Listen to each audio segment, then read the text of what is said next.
ये आकाशवाणी देहरादून है। अब आप डिम्पल सानंद से प्रादेशिक समाचार सुनिए। पहले मुख्य समाचार। मुख्यमंत्री पुष्कर सिंह धामी ने आज देहरादून स्मार्ट सिटी के अंतर्गत 10 इलेक्ट्रिक बसों को हरी झंडी दिखाकर किया रवाना।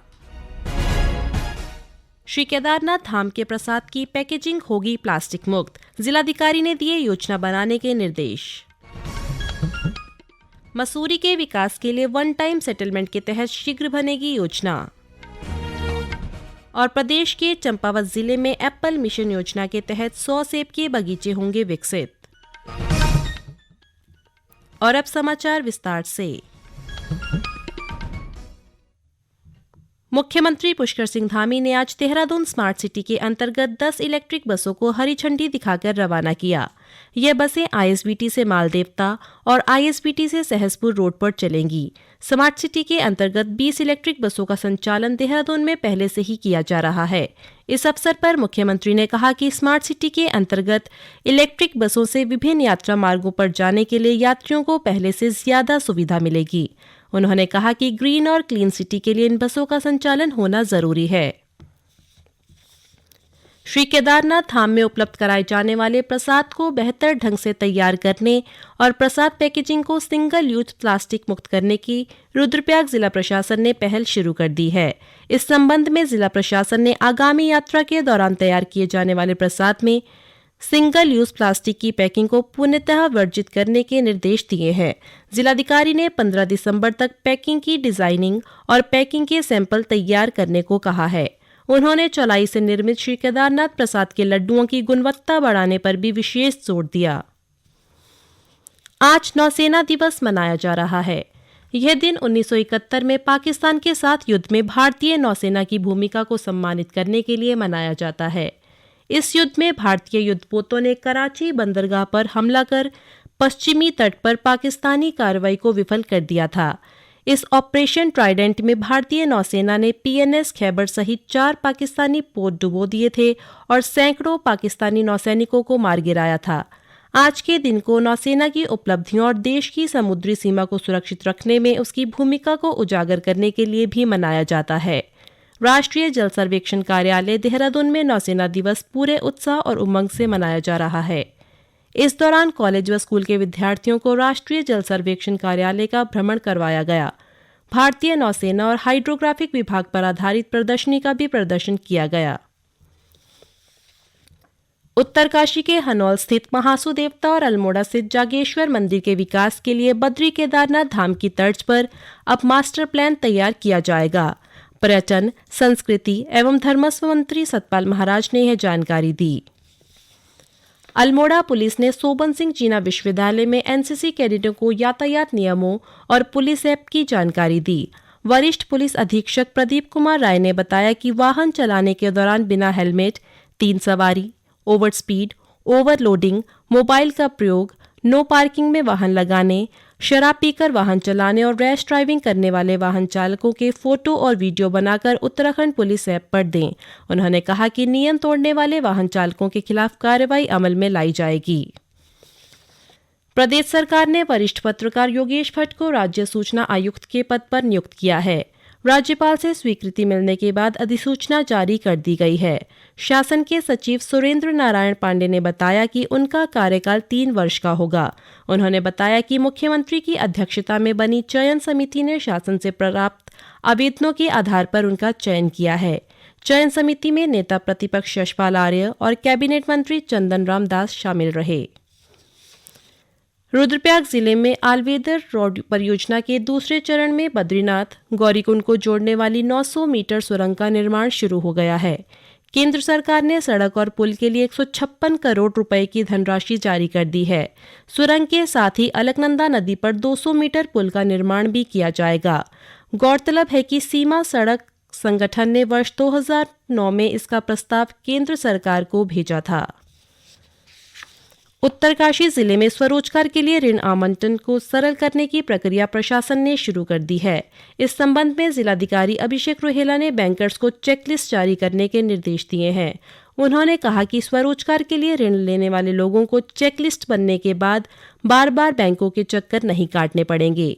बैठक में उद्योग विभाग के माध्यम से संचालित मुख्यमंत्री स्वरोजगार और नैनो योजना की प्रगति की समीक्षा भी की गई। महाप्रबंधक उद्योग ने जानकारी दी कि ऋण के लिए 250 आवेदन पत्र ऋण स्वीकृति के लिए भेजे गए हैं और अब तक 132 आवेदकों को ऋण प्राप्त हुआ है। इस दौरान जिलाधिकारी ने ऋण से वंचित लोगों की सूची भी मांगी। ये समाचार आकाशवाणी देहरादून से प्रसारित किए जा रहे हैं। हेलो जागृति जी। मैं सीमा बोल रही हूँ। मेरा नया टीवी खराब हो गया। दुकानदार, कंपनी दोनों से बात की, दोनों ने पल्ला झाड़ लिया। मैं क्या करूँ? आप 1915 पर कंप्लेंट करिए। 1915? हाँ, 1915। यह है राष्ट्रीय उपभोक्ता हेल्पलाइन का नया नंबर, जहां नेशनल हॉलिडे के अलावा कभी भी सुबह 8 बजे से लेकर शाम 8 बजे तक आप अपनी उपभोक्ता शिकायत दर्ज करा सकती हैं। अच्छा? हाँ। जागो ग्राहक जागो। उपभोक्ता मामले विभाग, भारत सरकार। मसूरी के विकास के वन टाइम सेटलमेंट के तहत शीघ्र बनेगी योजना। सैनिक कल्याण मंत्री गणेश जोशी ने आज देहरादून में मसूरी के स्थानीय लोगों से मुलाकात के दौरान यह जानकारी दी। उन्होंने कहा कि मुख्यमंत्री पुष्कर सिंह धामी ने मसूरी के लिए वन टाइम सेटलमेंट की घोषणा की है और शीघ्र ही सरकार से बातचीत करके एक पॉलिसी बनाकर सुनिश्चित करेंगे कि भविष्य में स्थानीय लोगों को नुकसान न हो, वह अपना रोजगार चला सकें। प्रदेश के चंपावत जिले में एप्पल मिशन योजना के तहत 100 सेब के बगीचे विकसित किए जा रहे हैं। इन बगीचों में 25,000 पौधों का रोपण किया गया है, जो 1 साल में फल देने लगेंगे। इसके लिए काश्तकारों को प्रशिक्षण दिया जा रहा है। विशेषज्ञ सुधीर चड्डा ने बताया कि प्रदेश सरकार ने चंपावत जिले को सेब के बगीचों के लिए चयनित किया था और अब इस योजना पर काम शुरू कर दिया है। बागवानी का प्रशिक्षण ले रहे दयानंद जोशी ने बताया कि उन्होंने 2.5 नाली जमीन पर बागवानी मिशन के तहत सेब के पौधों का रोपण किया है। 2 साल पहले लॉकडाउन में यहाँ आ गया था, तो मैंने यहाँ एक मकान बनाया। उसके साथ आगे जो है 2.5 नाली के करीब जमीन है मेरे पास, जिसमें मैंने सेब के पेड़ लगाए हैं। 250 पेड़ लगाए हैं और लग रहा है कि काफ़ी अच्छा ग्रोथ कर रहे हैं। और अभी इसके बाद मैं दूसरा भी प्रोजेक्ट करूँगा। इसका भी ट्रायल बेस है। 250 ग्राम पेड़ सक्सेस हो जाएंगे तो नेक्स्ट मैं और उसको और आगे बढ़ाऊँगा। टिहरी जिले के जिलाधिकारी डॉक्टर सौरभ गहरवार ने आज जिले के सुदूर सामुदायिक स्वास्थ्य केंद्र बेलेश्वर चमियाला में स्वास्थ्य सेवाओं का निरीक्षण किया। इस दौरान जिलाधिकारी ने स्वास्थ्य केंद्र में 80 अल्ट्रासाउंड किए गए, जिनमें 74 गर्भवती महिलाओं और 6 जनरल अल्ट्रासाउंड शामिल रहे। इस मौके पर जिलाधिकारी ने अस्पताल में भर्ती मरीजों से बातचीत कर उनका हालचाल जाना और उनसे स्वास्थ्य सुविधाओं की जानकारी भी ली। इससे पहले भी जिलाधिकारी ने इसी केंद्र पर 82 महिलाओं के अल्ट्रासाउंड किए गए थे। वहीं एक लाभार्थी ने बताया कि पहले उन्हें जिला अस्पताल बौराड़ी जाना पड़ता था, लेकिन अब उन्हें यह सुविधा यहीं पर उपलब्ध हुई है। मेरा नाम लेना है। मैं यहाँ हॉस्पिटल में आ रखी हूँ एंडोस्कोपी के लिए।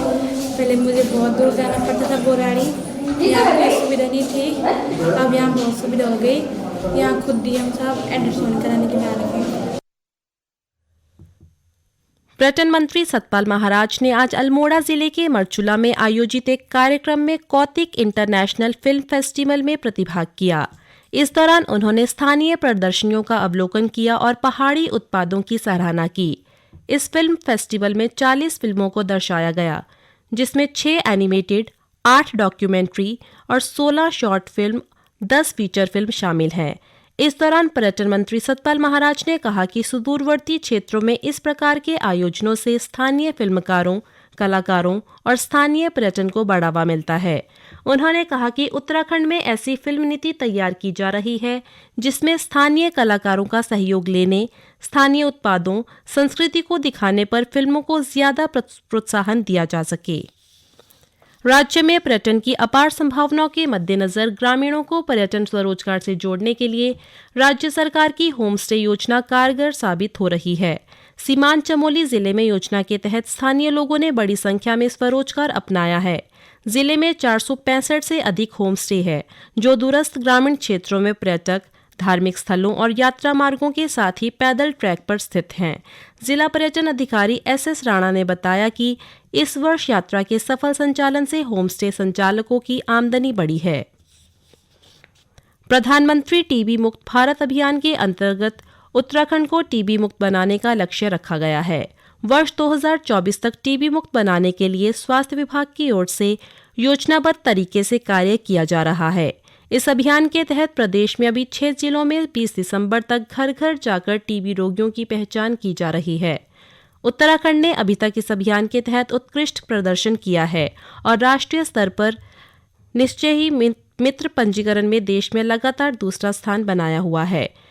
जनपद पौड़ी गढ़वाल के मुख्य चिकित्साधिकारी डॉक्टर प्रवीण कुमार ने बताया कि जिले में 593 टीबी के मरीज पंजीकृत हैं।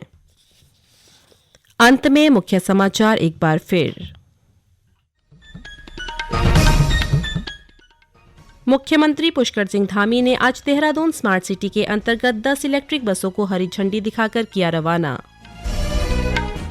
श्री केदारनाथ धाम के प्रसाद की पैकेजिंग होगी प्लास्टिक मुक्त, जिलाधिकारी ने दिए योजना बनाने के निर्देश। मसूरी के विकास के लिए वन टाइम सेटलमेंट के तहत शीघ्र बनेगी योजना। और प्रदेश के चंपावत जिले में एप्पल मिशन योजना के तहत 100 सेब के बगीचे होंगे विकसित।